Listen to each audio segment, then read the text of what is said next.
Hello guys, तो आज हम लोग करने वाले हैं क्लास 10 सोशल साइंस के चैप्टर नंबर 3 के 30 मोस्ट इंपॉर्टेंट क्वेश्चन। तो चलिए शुरू करते हैं। वस्तु विनिमय प्रणाली में किसका आदान प्रदान होता है? तो गाइस आंसर हो जाएगा वस्तुओं का। तो पढ़ते हैं अगले क्वेश्चन के। आधुनिक समय में विनिमय का मुख्य माध्यम क्या है? तो गाइस मुद्रा। तो पढ़ते हैं अगले क्वेश्चन के। भारत में मुद्रा जारी करने का अधिकार किसके पास है? तो गाइस आंसर हो जाएगा आरबीआई के पास। तो बढ़ते हैं अगले क्वेश्चन के। साख का अर्थ क्या है? तो गाइस आंसर हो जाएगा बी नंबर, ऋण देने की क्षमता। तो बढ़ते हैं अगले क्वेश्चन के। बैंक लोगों से जमा राशि किस रूप में लेता है? तो गाइस आंसर हो जाएगा जमा। बढ़ते हैं अगले क्वेश्चन की ओर। मांग जमा क्या है? तो गाइस इसका आंसर हो जाएगा जिसे किसी भी समय निकाला जा सके। तो बढ़ते हैं अगले क्वेश्चन के। चेक क्या है? तो गाइस इसका आंसर हो जाएगा भुगतान का आदेश। तो बढ़ते हैं अगले क्वेश्चन के। ग्रामीण क्षेत्रों में लोग अक्सर किससे ऋण लेते हैं? तो गाइस साहूकार से। तो बढ़ते हैं अगले क्वेश्चन के।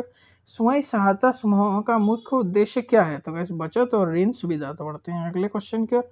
बैंक जमा राशि का उपयोग किस कार्य में करता है? तो गाइस ऋण देने में। तो बढ़ते हैं अगले क्वेश्चन की ओर। मुद्रा का कौन सा कार्य नहीं है? तो गाइस इसका आंसर हो जाएगा खेती करना। तो बढ़ते हैं अगले क्वेश्चन की ओर।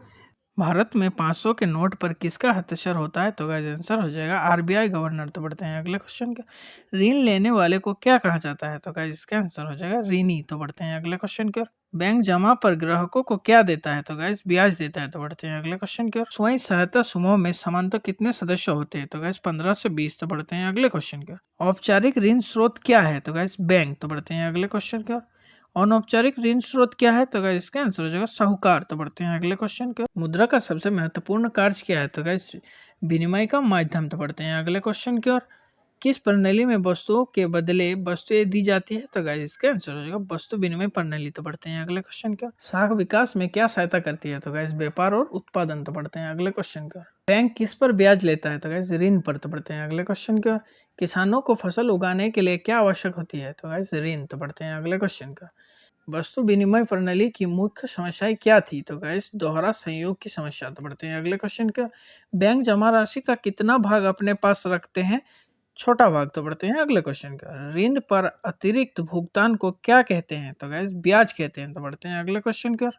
बैंकिंग सुविधा कौन प्रदान करता है? तो गाइस आंसर हो जाएगा बैंक। तो बढ़ते हैं अगले क्वेश्चन की ओर। बैंक से ऋण लेने के लिए अक्सर क्या आवश्यक होता है? तो गाइस पहचान और दस्तावेज। तो बढ़ते हैं अगले क्वेश्चन का। मुद्रा और साख अध्याय किस विषय से संबंधित है? तो इसका आंसर हो जाएगा अर्थशास्त्र। तो बढ़ते हैं अगले क्वेश्चन की ओर। मुद्रा किस समस्याओं का समाधान करती है? तो गाइस वस्तु विनिमय की समस्या। तो बढ़ते हैं अगले क्वेश्चन की ओर। आर्थिक गतिविधियों में साख की क्या भूमिका है? तो गाइस विकास को बढ़ावा देना।